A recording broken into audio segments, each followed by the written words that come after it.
रघुकुल रीति सदा चली आई, बाजत बजत हसबैंड सुनाई। सबकी सुन सुन खुद ही पीर बढ़ाई, काहू से कुछ ना कह पाई। जी हाँ दोस्तों, आजकल के पतियों में यानी कि हस्बैंडों में अमूमन ये चीज देखने को मिलती है। आजकल की ही क्या, हम अगर अपने दादा परदादा की भी बात करें, सदियों पहले की बात करें, पीढ़ी दर पीढ़ी की बात करें, तब से ये चीजें लगभग चली आ रही हैं। आज हम लोग थोड़ा मॉडर्न तरीके से अपनी पत्नियों के गुलाम बनते जा रहे हैं, और पहले के जमाने में हमारे बाबा परदादा दादा पापा थोड़ा अलग तरीके से अलग स्टाइल में अपने बीवियों के कुछ ना कुछ कहे में चलते थे। उनको गुलाम तो नहीं कहेंगे, हाँ, लेकिन मजनू कह सकते कि उस दौर के वो अलग ही किस्म के एक मजनू हुआ करते थे, और आज के दौर में अलग ही मजनू होते हैं।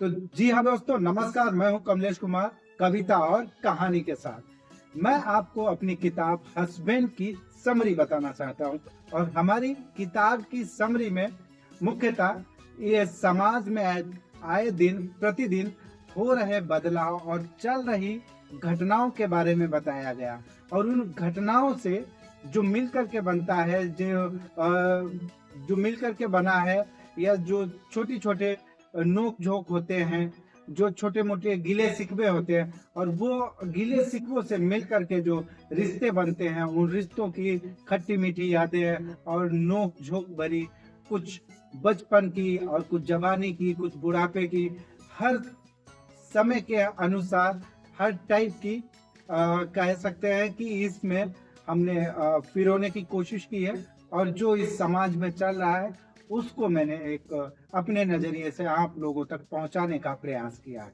और इस किताब में मैंने हस्बैंड ही नहीं, बल्कि हस्बैंड से जुड़े हुए पूरे परिवार रूपी स्ट्रक्चर को समझाने की कोशिश की है कि हस्बैंड जब बनता है तो कहीं ना कहीं वो कई दायित्वों से घिर जाता है, और जब वो कई दायित्वों से घिर जाता है तो धीरे धीरे जो हमारे पिताजी ने या हमारे बाबा जी ने किया था, वही हस्बैंड बनना, यानी कि स्वयं मैं, जैसा कि मैं हस्बैंड हूँ, तो मैं मेरे ऊपर भी उस तरह की धीरे धीरे जिम्मेदारियां आती हैं। फाइनली मतलब कुल मिलाकर हम ये कह सकते हैं कि एंड ऑफ हम परिवार के मुखिया बन जाते हैं, और जब हम परिवार के मुखिया बन जाते हैं तो अनेकों समस्याओं को और अनेकों चीजों को हमें सुलझाना पड़ता है, और खुद की समस्याओं को हमें कहीं ना कहीं दरकिनार करना पड़ता है, और उनसे कहीं ना कहीं हमें समझौता ही करना पड़ता है। क्योंकि अगर हम अपनी चीजों को समझाने या सुलझाने लगेंगे तो शायद हम अपने परिवार की उन तमाम समस्याओं को नहीं सुलझा पाएंगे, या परिवार की तमाम आवश्यकताओं को पूरा नहीं कर पाएंगे। तो कुछ इन्हीं सब मुद्दों को देखते हुए मैंने एक किताब की रचना की, जिसका नाम है हस्बैंड। और हस्बैंड में एक्चुअली हस्बैंड में हमने हस्बैंड को बहुत अच्छे से समझने की कोशिश की, जिसमें हमने हस्बैंड के बारे में मतलब दर प्रतिदर उसकी परतों को खोला है, एक के बाद एक की शादी होने से पहले लड़का कैसा होता है, और शादी होने के बाद में क्या बदलाव आते हैं। अगर बदलाव आते भी है तो भी ठीक है, अगर नहीं भी बदलाव आते तो ये जो समाज रूपी एक ढांचा है वो उसको तरह तरह के कमेंट पास करता है और तरह तरह से बोलता है कि अब शादी हो गई, अब क्या बात करेगा। इवन यहाँ तक कि हमारे बाप दादा भी बोलने लगते हैं कि अब तो बीवी का गुलाम हो गया, उसके पल्लू में दिन रात बंधा फिर रहा है। तो इससे बड़ा और कोई कटाक्ष नहीं हो सकता। जब हमारे माँ बाप ने ही हमारे लिए इतना बड़ा कमेंट मार दिया, तो दूसरों की हम क्या कहें, दूसरे तो कहते ही रहते हैं। अब ऐसे ही कि शादी नहीं हुई है तब तक सबको एक ही चीज दिखती है कि भाई लड़का जवान हो गया, और फ्री में आपका खूब फुल एडवर्टाइजमेंट होता है। जबकि अमूमन कंपनियों को अपने पैसे खर्च करके ब्रोशर्स, पम्पलेट्स, पता नहीं अन्य अन्य तरीकों से आपको प्रचार प्रसार करना पड़ता है। लेकिन आप जैसे ही जवान हो जाते हैं तो आपको प्रचार प्रसार करने के लिए कोई खर्च की जरूरत नहीं होती है। आपके नाते रिश्तेदार, सगे संबंधी, पड़ोसी, तमाम तरह के लोग आपका प्रचार प्रसार मुफ्त में करते हैं, और हर किसी को बताते हैं, देखो भैया बगल में छोरा तैयार है। हर गली में ढिढोरा पीटते हैं कि लड़का जवान हो गया, शादी करने वाला, हाँ आ जाओ देख लो।